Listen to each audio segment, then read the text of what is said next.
The UK government is preparing for a high-stakes legal confrontation with European judges over the controversial case of Shamima Begum, as a top human rights court presses London to justify its decision to strip her of British citizenship. The European Court of Human Rights in Strasbourg has formally asked the British government to explain why Shamima Begum's nationality was revoked in 2019, a move taken on national security grounds after she travelled to Syria as a teenager to join the extremist group Islamic State. Begum, who left East London at the age of 15 in 2015, remains in a Syrian camp after British courts repeatedly upheld the decision to remove her citizenship.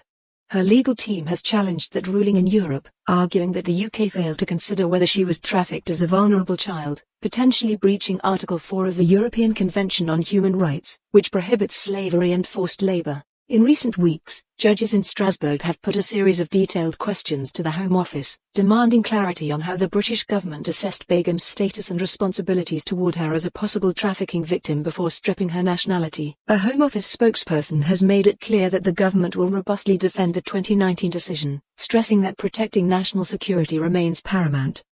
The UK will always protect its citizens, the spokesperson said, reiterating that Begum, viewed by authorities as a security threat, cannot return to the UK.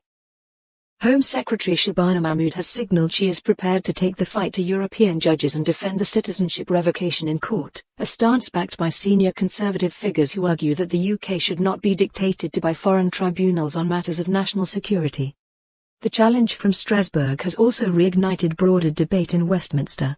Shadow Home Secretary Chris Philp condemned the European intervention, saying Begum chose to go and support violent Islamist extremists and ought not to be allowed back under any circumstances. Reform UK leader Nigel Farage joined the criticism, calling the prospect of a European court overruling British legal decisions outrageous, and reiterating calls for the UK to leave the human rights framework that allows such challenges.